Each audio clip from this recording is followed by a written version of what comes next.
नमस्कार साथियों, इस वीडियो में हम आरआरबी टेक्नीशियन एग्जाम के लिए जो कि 9, 10 और 13 मार्च को होने वाली है, तो उनके लिए महत्वपूर्ण साइंस के 150 प्रश्न बिल्कुल कवर करने वाले हैं। और बिल्कुल आप यकीन मानिए कि बिल्कुल 100% प्रश्न आपके यहाँ से एग्जाम में देखने को मिलने वाले हैं, क्योंकि महत्वपूर्ण प्रश्न यहाँ पे तैयार किए गए हैं। 6 को जो आपका पेपर हुआ था उसके आधार पे भी प्रश्न तैयार किए गए हैं, और जो संभावित हो सकते हैं वो सही प्रश्न भी क्या है इसमें शामिल किए गए हैं। तो वीडियो थोड़ी-सी लंबी ज़रूर है, बड़ी है, लेकिन इम्पोर्टेंट रहेगी, इसलिए वीडियो को आप ज़रूर देखेंगे। अगर आपका एग्ज़ाम 9, 10 या 13 मार्च को होने वाला है, तो बिल्कुल आप सभी के लिए महत्वपूर्ण है और महत्वपूर्ण प्रश्न यहाँ से पेपर में देखने को मिलने वाले हैं। चलिए पहले प्रश्न की बात करें तो कहा जा रहा है कि मनुष्य में किस प्रकार का प्रजनन पाया जाता है? तो ध्यान रखेंगे, मनुष्य में लैंगिक प्रजनन मिल जाता है। बी ऑप्शन बिल्कुल राइट हो जाएगा। सेक्सुअल रिप्रोडक्शन होता है, जिसमें 2 माता-पिता और युग्मों की आवश्यकता होती है। इसमें हम बात करें तो एक्स वाई और एक्स एक्स की क्या है, यहाँ पे 2 चीज़ें बनते हैं। इसमें अगर बात करेंगे तो पुरुष और महिला की बात होती है। आगे बात करेंगे तो अलैंगिक प्रजनन में कितने जनकों की आवश्यकता होती है? तो अगर अलैंगिक हम प्रजनन की बात करते हैं तो इसमें ध्यान रखेंगे कितने, तो एक मिल जाते हैं। ऑप्शन नंबर 1 अलैंगिक प्रजनन में केवल एक ही जनक की आवश्यकता होती है, यानी कि एक ही पेरेंट्स की आवश्यकता होती है। अगला प्रश्न है कि किस प्रकार के प्रजनन में आनुवांशिक विभिन्नताएं अधिक होती हैं? तो सबसे अधिक देखने को मिलती हैं लैंगिक प्रजनन में आनुवांशिक भिन्नताएं। ऑप्शन नंबर सी राइट हो जाएगा। ध्यान रखेंगे लैंगिक प्रजनन में दो अलग अलग डीएनए के मिलने से विभिन्नताएं पैदा होने की संभावना ज्यादा होती है। अगला प्रश्न है कि अमीबा में प्रजनन किस विधि से होता है? तो अमीबा पे ध्यान रखेंगे प्रजनन होता है द्विविखंडन के माध्यम से। ऑप्शन नंबर बी राइट हो जाएगा। ध्यान रखेंगे यह विखंडन द्वारा एक कोशिका से 2 नई पुत्री कोशिकाएं बनाता है।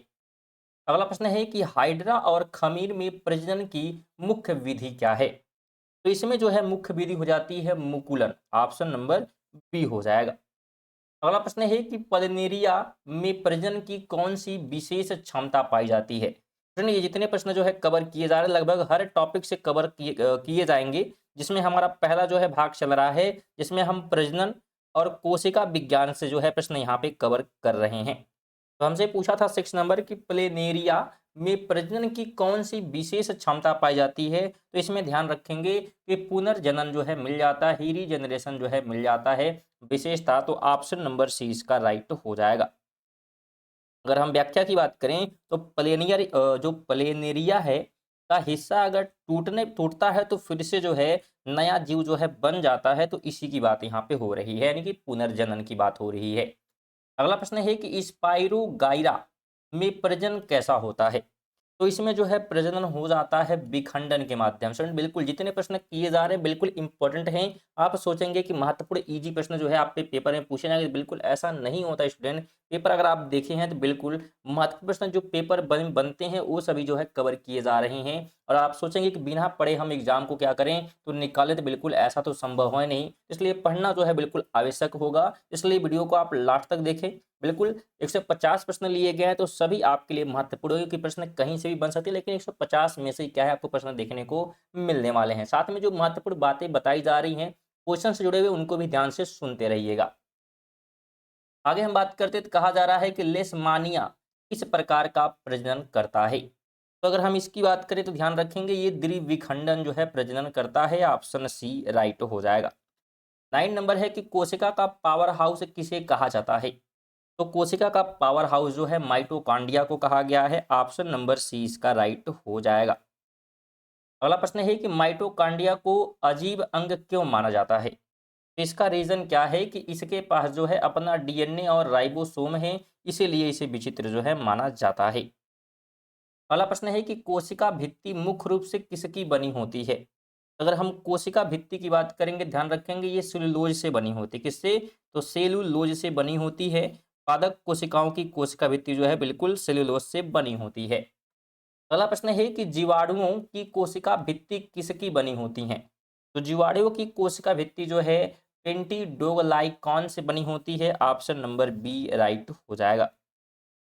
13 नंबर है कि कवकों की कोशिका भित्ति किसकी बनी होती है? तो अगर हम कवकों की बात करेंगे तो काइटिन की बनी होती है, ऑप्शन नंबर बी हो जाएगा। काइटिन जो है नमक पदार्थ की जो है बनी होती है।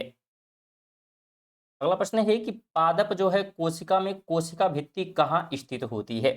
तो कोशिका भित्ति ध्यान रखेंगे इसमें मिल जाता है प्लाज्मा झिल्ली के बाहर, ऑप्शन नंबर बी। अगला प्रश्न है कि कोशिका झिल्ली की प्रकृति कैसी होती है? तो कोशिका झिल्ली की प्रकृति की बात करेंगे तो यह जो है चयनात्मक पारगम्य होती है, ऑप्शन बी हो जाएगा। तो फ्रेंड आप सभी से एक छोटा सा निवेदन रहेगा कि बिल्कुल वीडियो को जो है जरा शेयर जरूर कर दें अपने दोस्तों के साथ भी, जिससे उन्हें भी बेनिफिट मिल सके। तो जरूर जो है शेयर कम से कम आप सभी लोग एक एक जो है शेयर वीडियो को जो है कर दीजिएगा। आगे बात करते हैं तो कहा जा रहा है कि एटीपी का पूर्ण रूप क्या है? अगर हम एटीपी की बात करेंगे तो पूर्ण रूप इसका हो जाता है adenosine triphosphate, option number A right हो जाएगा। ध्यान रखेंगे एटीपी जो है शरीर की ऊर्जा जो है मुद्रा है। अगला प्रश्न है कि कोशिका सिद्धांत का अपवाद कौन है? इस ऑप्शन में कोशिका सिद्धांत के जो है अपवाद की बात करेंगे तो विषाणु हैं, ऑप्शन नंबर सी हो जाएगा कि विषाणु में जो है कोशिका नहीं होती, फिर भी वे सजीव जैसा व्यवहार करते हैं और इसीलिए वे कोशिका के सिद्धांत का जो है पालन करते हैं, सॉरी नहीं करते हैं, ध्यान रखेंगे। अगला प्रश्न है कि आधुनिक जो है कोशिका सिद्धांत किसने दिया था? तो ध्यान रखेंगे यह जो है दिया गया था रूडोल्फ विर्चो के द्वारा, ऑप्शन नंबर सी राइट हो जाएगा। और इन्हें जो है आधुनिक कोशिका सिद्धांत का जनक भी माना जाता है। अगला प्रश्न है कि डीएनए का रिप्लिकेशन क्यों आवश्यक है? तो इसकी आवश्यक होने का रीजन क्या है? तो आनुवांशिक सूचनाओं को अगली पीढ़ी में भेजने के लिए जो है आवश्यक है, तो ऑप्शन बी हो जाएगा। 20 नंबर है कि कोशिका विभाजन के दौरान माइटोसिस में कितनी जो है पुत्री कोशिकाएं बनती हैं? तो इसमें ध्यान रखेंगे अगर हम बात करें तो कुल 2 जो है पुत्री कोशिकाएं बनती हैं, ऑप्शन ए राइट हो जाएगा। चलिए आगे से हम बात करें। अब यहाँ से हमारे जो प्रश्न हैं ये पादप उत्तक से क्या है देखने को मिलने वाले हैं। बिल्कुल सभी टॉपिक जो है कंप्लीट करेंगे हम लोग एक ही वीडियो में और कुल 150 प्रश्नों के साथ। तो कहा जा रहा है कि पौधों में वे उत्तक जो जीवन भर विभाजित होते रहते हैं क्या कहलाते हैं? अगर कोई पौधे हैं उत्तक हैं जीवन भर विभाजित होते हैं तो उन्हें जो है विभजयोजक क्या कहते हैं? तो विभजयोतक उत्तक कहते हैं, ऑप्शन नंबर बी हो जाएगा। मेरिस्टेमेटिक कहा जाता है। अगला प्रश्न है कि पौधों की लंबाई यानी कि जड़ और तने की टिप की बात करें तो बढ़ने के लिए कौन सा उत्तक जिम्मेदार है? तो पौधों की लंबाई के लिए ध्यान रखेंगे आवश्यक हो जाता है एपिकल मेरिस्टम जो है जिम्मेदार होता है इसके लिए, तो ऑप्शन नंबर सी हो जाएगा। अगला प्रश्न है कि तने की परिधि बढ़ाने में कौन सा उत्तक सहायक है? तो तने की परिधि के लिए जो है लिटरल मेरिस्टर जो है इंपॉर्टेंट है, बी ऑप्शन। अगला प्रश्न है कि पौधों की गांठों के पास कौन सा उत्तक पाया जाता है? तो पौधों के गांठों के पास जो है इंटर कैलरी मिल जाता है, ऑप्शन सी राइट हो जाएगा। चलिए 25 नंबर की बात करेंगे तो विभजयोतक उत्तकों की कोशिका भित्ति कैसी होती है? तो इनकी जो कोशिका भित्ति ये जो है पतली होती है, ऑप्शन नंबर बी राइट हो जाएगा। और इसी की वजह से जो है इसमें आसानी से जो है विभाजन भी हो जाता है, तो ये भी ध्यान रखेंगे। 26 नंबर है कि अस्थाई उत्तक किससे बनते हैं? अगर हम अस्थाई उत्तक की बात करेंगे तो ये जो है विभजयोतक उत्तकों से बनते हैं, ऑप्शन नंबर बी हो जाएगा। चलिए अगले हम प्रश्न की बात करते हैं। तो अगला प्रश्न हमारा क्या कहा जा रहा है कि इनमें से कौन सा एक सरल अस्थाई जो है उत्तक नहीं है? इसमें से कौन सा एक सरल अस्थाई उत्तक नहीं है ऑप्शन में? तो ऑप्शन नंबर सी हो जाएगा जाइलम, बिल्कुल सी ऑप्शन। चलिए आगे बात करेंगे तो पौधों में जो है भोजन और पानी के भंडारण के लिए कौन सा उत्तक मुख्य है? पौधों में भोजन और पानी के भंडारण के लिए तो इम्पोर्टेंट जो है हो जाता है कौन? तो पैरेकाइमा, ऑप्शन नंबर बी हो जाएगा। 29 नंबर है कि पौधों को लचीलापन कौन सा उत्तक प्रदान करता है? तो उस उत्तक का नाम हो जाएगा, ध्यान रखेंगे, कोलेन काइमा, ऑप्शन नंबर सी हो जाएगा। अगला प्रश्न है कि नारियल के रेशेदार छिलके किस उत्तक के बने होते हैं? तो ध्यान रखेंगे यह जो है बने होते हैं स्लेके रे काइमा का, ऑप्शन नंबर सी इसका जो है राइट हो जाएगा। बिल्कुल स्टूडेंट, सभी प्रश्न जो है इंपॉर्टेंट रहेंगे, तो वीडियो को आप लास्ट तक जरूर देखेंगे। और साथ में अगर वीडियो पसंद आ रही है तो वीडियो को लाइक जरूर कर दें, और बिल्कुल शेयर जो है अगर नहीं किए तो बिल्कुल शेयर जरूर करें अपने दोस्तों के साथ भी। और कंप्लीट वीडियो जरूर देख के जाएं, महत्वपूर्ण प्रश्न यहाँ पे कवर हो रहे हैं। फिर से बता दें आपको, आरआरबी टेक्नीशियन के लिए जिनका एग्जाम जो है 9, 10 और 13 मार्च को होने वाला है, उनके लिए महत्वपूर्ण रहेगा। आप इस वीडियो को जो है बिल्कुल साइंस के लिए जो है देखकर ही पेपर देने जाएं, और बिल्कुल गारंटी देते हैं 100% कि आपके पेपर जो है बेहतरीन जो है निकलने वाली है। चलिए, यहाँ पे प्रश्न छूट गया था। कहा जा रहा है कि जाइलम का मुख्य कार्य क्या है। तो अगर जाइलम के हम मुख्य जो है कार्य की बात करेंगे तो जल का जो है परिवहन करना, ऑप्शन नंबर बी हो जाएगा। 32 नंबर है कि फ्लोएम का मुख्य कार्य क्या है। तो अगर हम फ्लोएम की जो है बात करते हैं तो भोजन का जो है परिवहन करना इनका मुख्य कार्य हो जाता है। 35 नंबर है कि कौन सा उत्तक मृत कोशिकाओं से बना होता है। तो मृत कोशिकाओं से बने अगर उत्तक की हम बात करेंगे तो हो जाता है हमारा बिल्कुल स्क्लेरिन काइमा हो जाता है। ऑप्शन नंबर सी इसका राइट हो जाएगा। अगला प्रश्न है कि यदि पेरेकाइमा में क्लोरोफिल हो तो उसे क्या कहते हैं। तो अगर पेरेकाइमा में क्लोरोफिल तो उसे जो है कहा जाएगा क्लोरेन काइमा। क्लोरेन काइमा कहा जाएगा, बी ऑप्शन हो जाएगा। बिल्कुल नाम थोड़े से अजीब हैं लेकिन इंपॉर्टेंट रहेंगे। बिल्कुल आप वीडियो को जो है इत्मीनान से देखेंगे, और वीडियो एक बार खत्म हो जाए तो फिर से आप थोड़ा सा स्पीड जो है तेज करके देख लेंगे, तो जिससे कि आपको अगर 1 से 2 बार देखेंगे बिल्कुल क्वेश्चन आपको जो है याद हो जाएंगे। आगे बात करेंगे तो जलीय जो है पौधों को तैरने के लिए हल्का कौन बनाता है। तो जलीय पौधों को तैरने के लिए हल्का जो है बनाने का जो है काम कर देता है एरिन काइमा। ऑप्शन नंबर बी हो जाएगा। अगला प्रश्न है कि कोलिन काइमा की कोशिकाएं किनारों से मोटी क्यों होती हैं। तो मोटी होने का जो रीजन होता है कि पेक्टिन के जमाव के कारण। ऑप्शन नंबर बी हो जाएगा। बिल्कुल स्टूडेंट, प्रश्न ऐसे ही पेपर में पूछे जा रहे हैं तो बिल्कुल ही इंपॉर्टेंट रहेंगे। आप सोचेंगे प्रश्न इजी आएंगे, तो बिल्कुल ऐसे प्रश्न ही बन रहे हैं पेपर में, ध्यान रखेंगे। अगला प्रश्न है कि जाइलम में पानी का परिवहन किस दिशा में होता है। तो जाइलम में बात करेंगे तो पानी का जो परिवहन होता है केवल ऊपर की ओर होता है, वन ए वे होता है। ऑप्शन नंबर ए हो जाएगा। अगला प्रश्न है कि फ्लोएम में भोजन का परिवहन किस दिशा में होता है। फ्लोएम में भोजन की दिशा की अगर हम बात करते हैं तो यह भी ध्यान रखेंगे दोनों दिशाओं में होगा, टू वे में होगा। ऑप्शन नंबर सी राइट होगा। ऊपर और नीचे दोनों तरफ ले जा सकता है। ध्यान रखेंगे फ्लोएम अगर भोजन के परिवहन की बात करेंगे तो। अगला प्रश्न है कि पौधे के जो है रंध्र कहाँ पाए जाते हैं। तो पौधे के अगर रंध्र की हम बातें करते हैं तो यह जो है मिल जाते हैं पत्तियों की सतह पर। ऑप्शन नंबर सी इसका राइट हो जाएगा। और जिन्हें जो है स्टोमेटा भी कहते हैं, ध्यान रखेंगे। रंध्र को क्या कहते हैं, तो स्टोमेटा कहा गया है। तो बिल्कुल जितनी भी चीज़ें इंपॉर्टेंट बताई जा रही है वो भी आप सभी के लिए महत्वपूर्ण रहेगी, इसलिए वीडियो को जो है कंप्लीट देखेंगे और साथ में जो भी चीज़ें बताई जा रही है उनको भी ध्यान से सुनते रहेंगे। आगे हम लोग बात करते हैं तो स्टोमेटा को पौधे का फेफड़ा क्यों कहा जाता है। तो क्या रीजन है कहने का, क्योंकि यही से जो है गैसों का आदान प्रदान होता है। तो ऑप्शन नंबर बी राइट हो जाएगा। और साथ में जहां से पौधे जो है श्वसन और गैसों का विनिमय भी करते हैं, तो ये भी ध्यान रखें। अगला प्रश्न है कि पौधों में जो है वाष्प उत्सर्जन मुख्य रूप से किसके माध्यम से होता है। तो पौधों की में वाष्प उत्सर्जन की बात करेंगे तो यह जो है मुख्य रूप से होता है स्टोमेटा के माध्यम से। बी ऑप्शन राइट हो जाएगा। इसे रंध्रों की बात करें तो रंध्रों के माध्यम से होता है, क्योंकि रंध्र भी इसे कहा जाता है। अगला प्रश्न है कि किस हार्मोन के कारण पौधों की पत्तियां झड़ जाती हैं। तो उस हार्मोन का नाम है abscisic acid. Option number C इसका जो है राइट हो जाएगा, जो स्टोमेटा बंद करने और पत्तियां गिराने में जो है मदद करता है। अगला प्रश्न है कि कोशिका विभाजन के मियोसिस में कितनी पुत्री कोशिकाएं बनती हैं। तो इसमें जो है कुल बनेंगी कितनी, तो 4 बनेंगी। ऑप्शन नंबर बी राइट हो जाएगा। ध्यान रखें अर्ध जो है सूत्री विभाजन में एक एक कोशिका से 4 नई पुत्री जो है कोशिकाएं बनती हैं। 44 नंबर है कि पौधों को यांत्रिक सहारा देने वाला जीवित उत्तक कौन सा है। तो उस उत्तक का नाम है, ध्यान रखेंगे, chlorenchyma. Option number B. अगला प्रश्न है कि मेरी स्टेमेटिक उत्तकों में किसका अभाव होता है।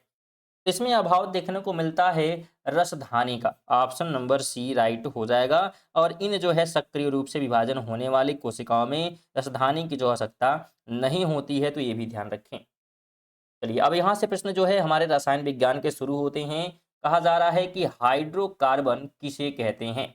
अगर हाइड्रोकार्बन की हम बात करेंगे तो ये जो है हाइड्रोजन और कार्बन के यौगिकों को कहा जाता है, तो बी ऑप्शन राइट हो जाएगा। अगला प्रश्न है कि ब्यूटेन का रासायनिक सूत्र क्या है? तो ब्यूटेन के रासायनिक सूत्र की बात करते हैं तो C2H6 है, ऑप्शन नंबर बी राइट हो जाएगा। यह ध्यान रखेंगे संतृप्त जो है हाइड्रोकार्बन का सूत्र है। सॉरी, यहाँ पे हम बात कर रहे हैं ब्यूटेन की बात कर रहे हैं, तो ये ध्यान रखेंगे यह जो है क्या होता है, तो C2 और H6 हो जाएगा। चलिए अगला प्रश्न है कि एल्केन श्रेणी का सामान्य सूत्र क्या है? तो अगर एल्केन जो है श्रेणी की हम बात करेंगे तो ये हमारा होता है CnH2n+2 होता है, और ये जो है ये हमारा संतृप्त जो है हाइड्रोकार्बन का सूत्र है, तो ये आप ध्यान रखेंगे एल्केन है। ठीक है, एल्केन क्या है, तो संतृप्त हाइड्रोकार्बन का सूत्र है। अगला प्रश्न है कि एल्कीन का सामान्य सूत्र क्या है? तो अगर एल्कीन की हम बात करते हैं तो एल्कीन का जो है CnH2n है, ऑप्शन नंबर बी राइट हो जाएगा। और इसमें ध्यान रखेंगे कार्बन कार्बन के बीच द्विआबंध होता है, यानी कि डबल बॉन्ड देखने को मिलता है। अगला प्रश्न है कि एल्काइन का सामान्य सूत्र क्या है? अगर एल्काइन की बात करेंगे तो CnH2n-2 होगा, यानी कि ऑप्शन नंबर सी इसका क्या हो जाएगा, तो राइट हो जाएगा। और इसके बीच जो है त्रिआबंध यानी कि ट्रिपल बॉन्ड देखने को मिलता है एल्काइन में। अगला प्रश्न है कि संतृप्त हाइड्रोकार्बन जलने पर कैसी लौ देते हैं? तो अगर लौ की बात करेंगे तो लौ जो है निकलता है साफ नीली, यानी कि ऑप्शन नंबर बी हो जाएगा। जब वो जलेगा तो साफ नीली जो है हमको दिखाई देगा। अगला प्रश्न है कि असंतृप्त हाइड्रोजन जलने पर कैसी लौ देते हैं? तो अगर असंतृप्त है तो ये देंगे पीले स्मोकी का, ऑप्शन नंबर बी राइट यहाँ पे हो जाएगा। अगला प्रश्न है कि एसीटोन में कौन सा कार्यात्मक समूह होता है? अगर एसीटोन की हम बात करेंगे तो इसमें जो है हमको देखने को मिलता है क्या चीज, बिल्कुल कीटोन जो है कार्यात्मक समूह देखने को मिलता है, तो ऑप्शन नंबर बी राइट हो जाएगा। अगला प्रश्न है कि अल्कोहल समूह की पहचान कैसे होती है? इस ऑप्शन से बात करेंगे तो अल्कोहल की पहचान जो है OH से की जाएगी, यानी कि ऑप्शन नंबर सी राइट हो जाएगा। कार्यात्मक समूह जो है OH होता है और अंत में जो है ऑल भी लगता है, तो ये भी ध्यान रखेंगे, यानी ये भी देखने को मिलता है।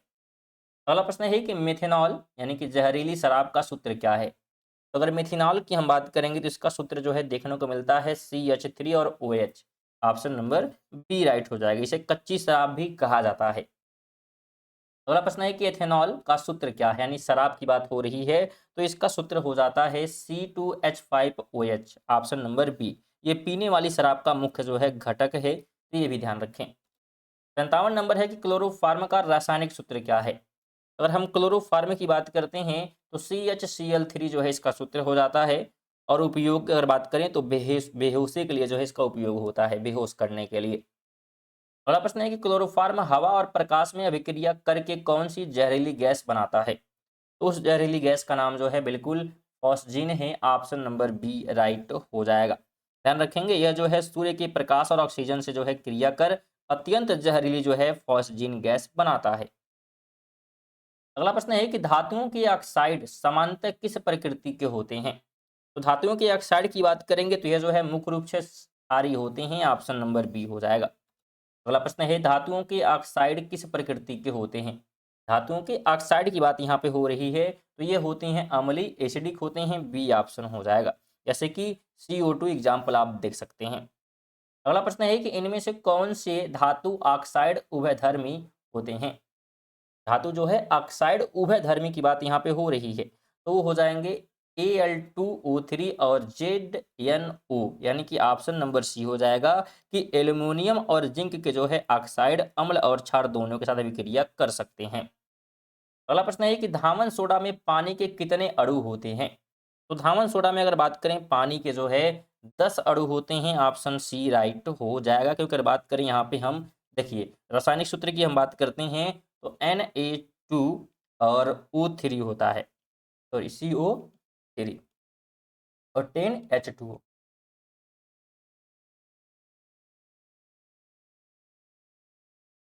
चलिए अगला प्रश्न हमारा कह रहा है कि बेकिंग सोडा का रासायनिक नाम क्या है? अगर हम बेकिंग सोडा के नाम की बात करते हैं सोडियम बाइकार्बोनेट होता है, ऑप्शन नंबर बी इसका क्या हो जाएगा, तो राइट बिल्कुल हो जाने वाला है।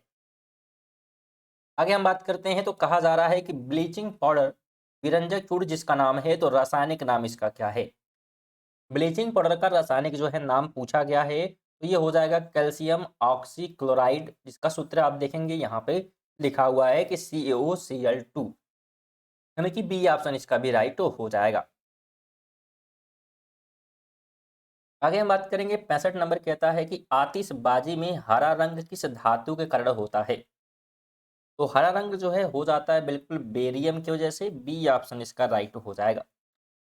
अगला प्रश्न है कि आतिशबाजी में पीला रंग किस धातु की उपस्थिति से आता है? तो पीला रंग जो है देखने को मिलता है किस वजह से? तो रीजन है सोडियम, ऑप्शन नंबर सी। अगला प्रश्न है कि आग बुझाने वाले सिलेंडरों में कौन सी गैस उपयोग की जाती है? तो इसमें ध्यान रखेंगे मुख्य रूप से जो है कार्बन डाइऑक्साइड यानी कि CO2 का उपयोग होता है। अगला प्रश्न है कि हीरे में मुक्त इलेक्ट्रॉनों की संख्या कितनी होती है? तो मुक्त इलेक्ट्रॉनों की संख्या अगर डायमंड में बात करेंगे तो 0 हो जाएगी, यानी कि सी ऑप्शन हो जाएगी। अगला प्रश्न है ग्रेफाइट विद्युत का सुचालक क्यों है? तो ग्रेफाइट विद्युत का सुचालक होने का रीजन क्या है कि इसमें एक मुक्त इलेक्ट्रॉन होता है, बी ऑप्शन। 70 है कि सक्रियता श्रेणी में सबसे ऊपर कौन सी धातु है? ऑप्शन में सक्रियता श्रेणी में सबसे ऊपर कौन सी जो है धातु है? तो धातु का नाम ध्यान रखेंगे पोटेशियम हो जाएगा, ऑप्शन सी। अगला प्रश्न है कि सोना और प्लेटिनम किस अवस्था में पाए जाते हैं? तो सोना और प्लेटिनम की बात करेंगे तो ये जो है मुक्त अवस्था में मिलते हैं, बी ऑप्शन। अगला प्रश्न है कि उदासीनीकरण अभिक्रिया क्या है? अगर उदासीनीकरण अभिक्रिया की बात करेंगे, जैसे एग्जाम्पल में अम्ल और क्षार हो जाएंगे, तो सी ऑप्शन हो जाएगा कि अम्ल और क्षार की अभिक्रिया से जो है लवण यानी कि नमक और पानी बनता है, इसी को उदासीनीकरण जो है अभिक्रिया कहते हैं। अगला प्रश्न है कि अम्ल और क्षार की पीएच का सही मिलान करें। अम्ल और क्षार के पीएच की बात यहाँ पे की गई है, तो अगर मिलान हम सही करते हैं तो डी उपरोक्त सभी हो जाएंगे। उदासीन 7, अम्ल जो है 7 और क्षार जो है अगर बात करें, देखिए यहाँ पर उदासीन है तो 7 इक्वल होगा। अम्ल की बात करेंगे तो 7 से छोटा होगा और क्षार की बात करेंगे तो 7 से बड़ा होगा, तो डी ऑप्शन इसका राइट हो जाएगा। अगला प्रश्न है कि विस्थापन अभिक्रिया का उदाहरण कौन सा है? तो विस्थापन का एग्जाम्पल जो है यहाँ पे हो जाएगा Zn+Cu SO4, हमारा हो जाएगा इक्वल ZnSO4 का Cu, यानी कि बी ऑप्शन इसका राइट हो जाएगा कि अधिक जो है क्रियाशील जिंक ने जो है कम क्रियाशील कॉपर को उसके विलयन से जो है विस्थापित कर दिया। अगला प्रश्न है कि जिप्सम को गर्म करने पर क्या प्राप्त होता है? अगर हम जिप्सम को गर्म करेंगे तो यहाँ से जो है प्लास्टर ऑफ पेरिस मिल जाता है, POP मिल जाता है, बी ऑप्शन राइट हो जाएगा। चलिए अब यहाँ से हम बात करेंगे मानव जीव विज्ञान और स्वास्थ्य से जुड़े हुए महत्वपूर्ण प्रश्नों के बारे में। पहला प्रश्न है कि हीमोग्लोबिन में कौन सा खनिज पाया जाता है? तो हीमोग्लोबिन में ध्यान रखेंगे कि लोहा मिल जाता है। क्या मिल जाता है? लोहा मिल जाता है, तो बी ऑप्शन। आगे बात करेंगे तो मानव शरीर में कार्बोहाइड्रेट किस रूप में संचित होता है? तो कार्बोहाइड्रेट जो है ग्लाइकोजन के रूप में मिल जाता है शरीर में, ऑप्शन नंबर बी। अगला प्रश्न है विटामिन B12 का रासायनिक नाम क्या है? इसका रासायनिक नाम जो है हो जाता है साइनोकोबालामिन, ऑप्शन नंबर सी। अगला प्रश्न है कि ब्लड प्रेशर को किस उपकरण से मापा जाता है? तो ब्लड प्रेशर को जो है मेजर किया जाता है बिल्कुल स्फिग्मो मैनोमीटर से, ऑप्शन नंबर बी हो जाएगा। चलिए आगे हम बात करें 80 नंबर है कि सिस्टोलिक प्रेशर का सामान्य मान कितना होता है? सिस्टोलिक जो है प्रेशर की बात यहाँ पे हो रही है, तो सामान्य जो है 120 मान इसका होता है। तो ध्यान रखेंगे ये जो है रक्तचाप में नापने का काम ही करता है। काला आजार रोग किसके कारण होता है? अगर हम काला आजार की बात करेंगे तो इसके होने का रीजन है प्रोटोजोआ, ऑप्शन नंबर सी हो जाएगा। और ये बालू मक्खी द्वारा जो है फैलते हैं, तो ये भी ध्यान रखें। अगला प्रश्न है कि इंसुलिन हार्मोन कहाँ से स्रावित होते हैं? तो इंसुलिन जो है स्रावित होते हैं कहाँ से? बिल्कुल आग्नाशय से, ऑप्शन नंबर बी राइट हो जाएगा। लव हार्मोन्स और बर्थ हार्मोन किसे कहा जाता है? यह जो है कहा गया है ऑक्सीटोसिन को, ऑप्शन नंबर सी हो जाएगा। यानी कि जन्म और प्रेम का जो है हार्मोन कहा जाता है ऑक्सीटोसिन को, ऑक्सीटोसिन को, बिल्कुल ध्यान रखेंगे नाम। अगला प्रश्न है कि मानव शरीर में कुल कितने जोड़े गुणसूत्र होते हैं? कुल कितने जोड़े की बात अगर हम करेंगे तो 23 जोड़े, ऑप्शन नंबर ए हो जाएगा, और कुल की बात करेंगे तो 46 गुणसूत्र। अगला प्रश्न है कि बच्चे का लिंग किसके गुणसूत्र के द्वारा निर्धारित होता है? तो बच्चे का जो लिंग है ये निर्धारित करता है कौन? तो पिता का जो है गुणसूत्र, ऑप्शन नंबर बी हो जाएगा। अगर वाई गुणसूत्र जो है निर्धारित करता है कि बच्चा जो है लड़का है या लड़की है। अगले प्रश्न की बात करेंगे तो ऑटोसोम की संख्या कितनी होती है? ऑटोसोम की संख्या की जो है बात यहाँ पे की जा रही है, तो यह होती है 22 जोड़े, ऑप्शन नंबर बी। अगला प्रश्न है कि डब्ल्यूबीसी का कौन सा प्रकार सबसे बड़ा होता है?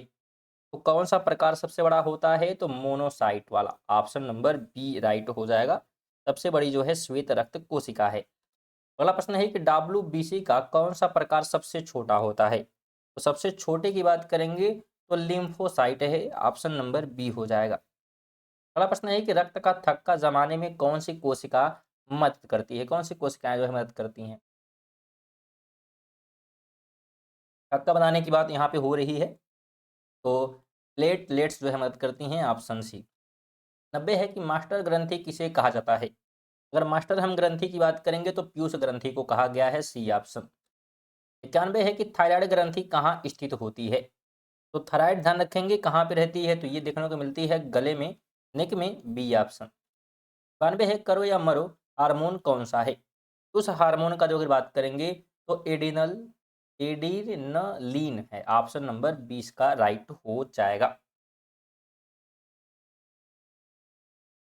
चलिए आगे बात करते हैं। बिल्कुल स्टूडेंट, हमारे 100 प्रश्न जो है बिल्कुल कंप्लीट होने वाले हैं, और बिल्कुल इसलिए वीडियो को आप लास्ट तक देखेंगे। महत्वपूर्ण प्रश्न बिल्कुल आपको यहाँ से एग्जाम में देखने को मिलने वाले हैं, और लाइक और शेयर जो है बिल्कुल करते हुए रहें।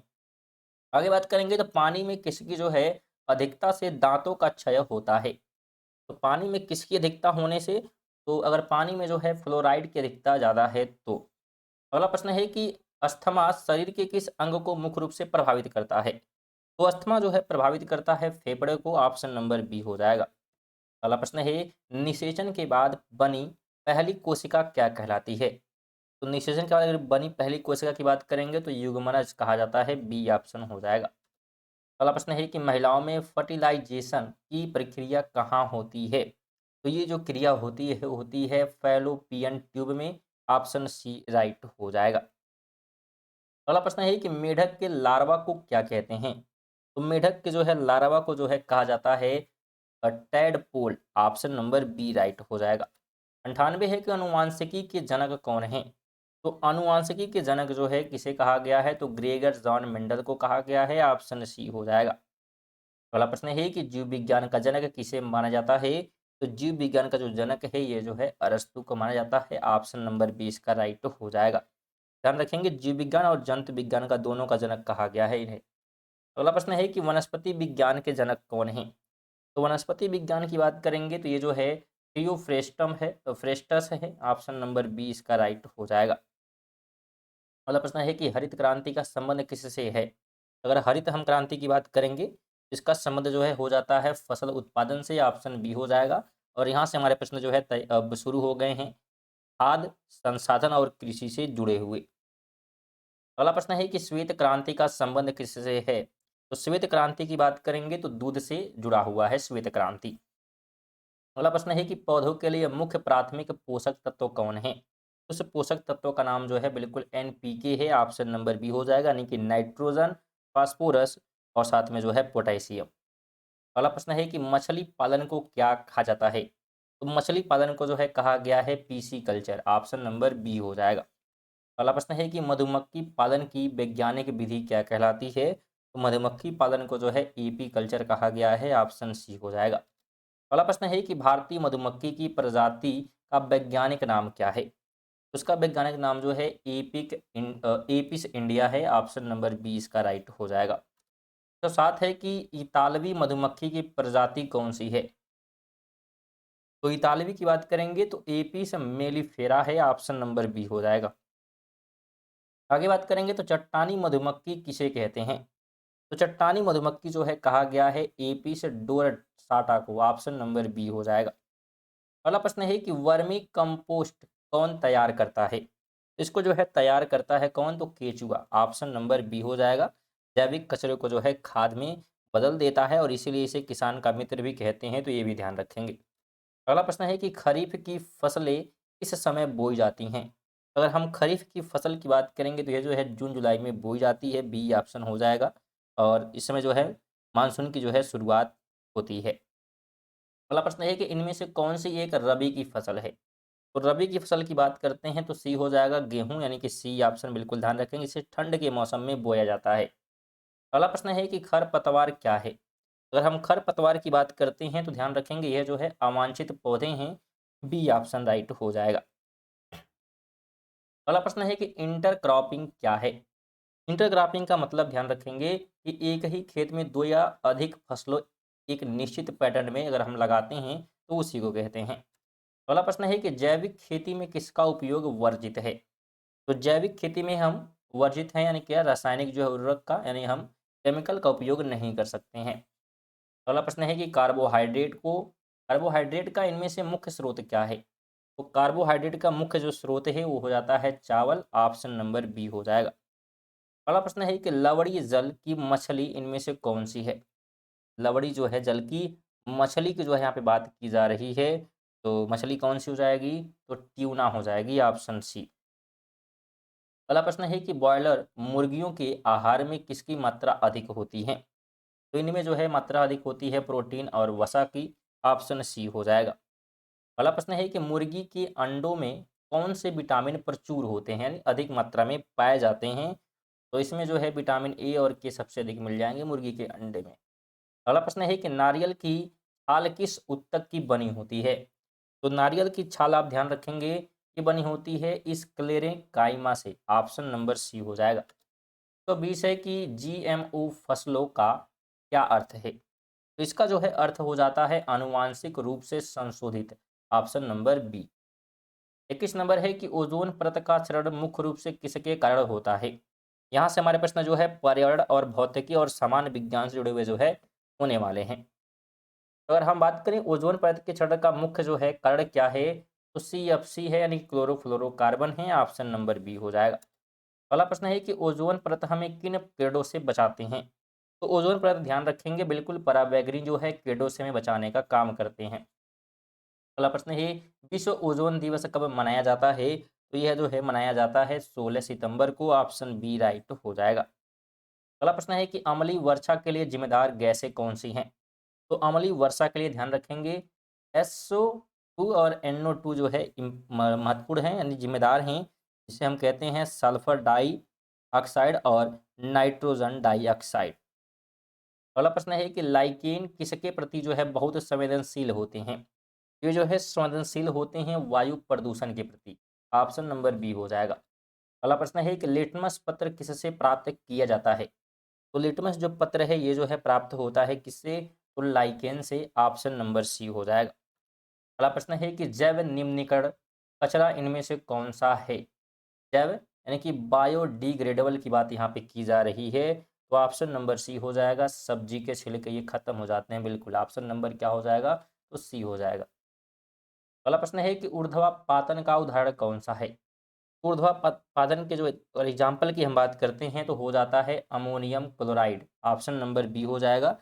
ठोस का जो है सीधे गैस में बदलना, उसी को हम कहते हैं ऊर्ध्वापातन, जैसे कि अमोनियम क्लोराइड या नौशादर भी से कहा जाता है एग्जाम्पल में। अगला प्रश्न है कि आयोडीन परीक्षण किसके लिए किया जाता है? तो आयोडीन परीक्षण की बात करेंगे तो यह जो है किया जाता है स्टार्च के लिए, ऑप्शन सी हो जाएगा। स्टार्च की जो है उपस्थिति होने पर आयोडीन डालने से नीला या काला रंग जो है आता है।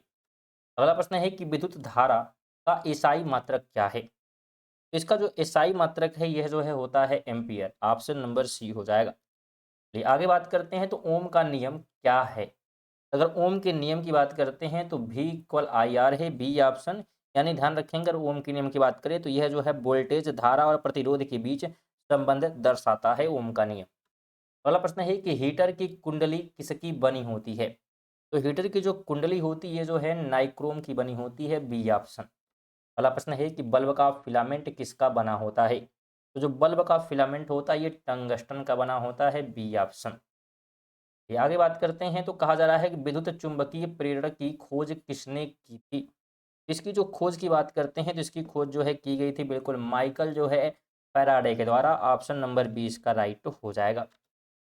अगला प्रश्न है कि जड़त्व का नियम न्यूटन का कौन सा नियम है? तो ये जो है न्यूटन का जो है प्रथम नियम है, ऑप्शन नंबर ए हो जाएगा।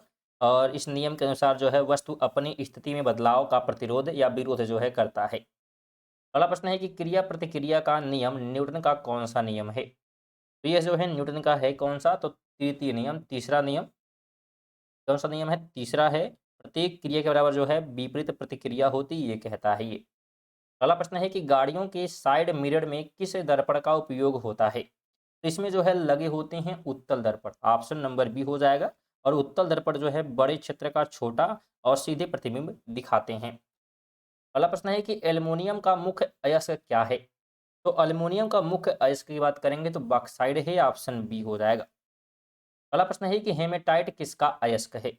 तो हेमेटाइट जो है लोहे का अयस्क है, ऑप्शन नंबर बी राइट हो जाएगा। हेमेटाइट, मैग्नेटाइट ये सब जो है लोहे के मुख्य अयस्क हैं। अगला प्रश्न है कि थोरियम किस अयस्क से प्राप्त किया जाता है?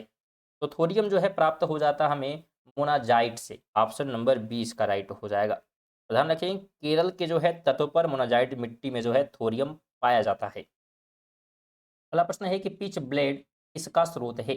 अगर पिच ब्लेड की हम बात करते हैं तो ये जो है यूरेनियम का स्रोत है, ऑप्शन नंबर ए हो जाएगा। अगला प्रश्न है कि सिरका में कौन सा अम्ल होता है?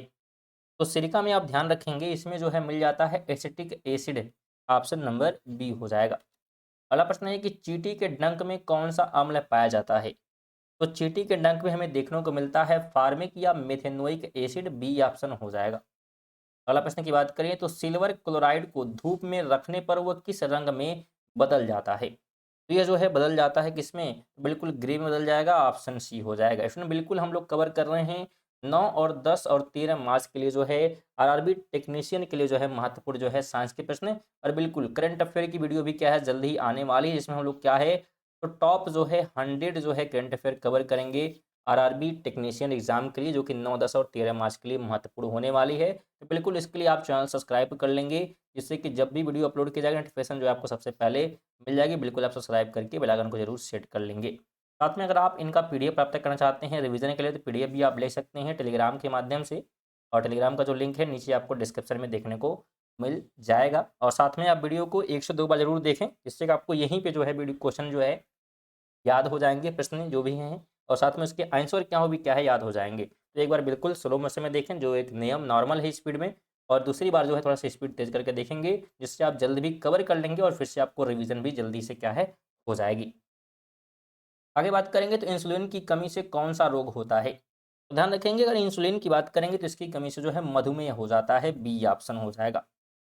अगला हमारा क्वेश्चन कहता है कि पोटेशियम और सोडियम को मिट्टी के तेल में क्यों रखा जाता है?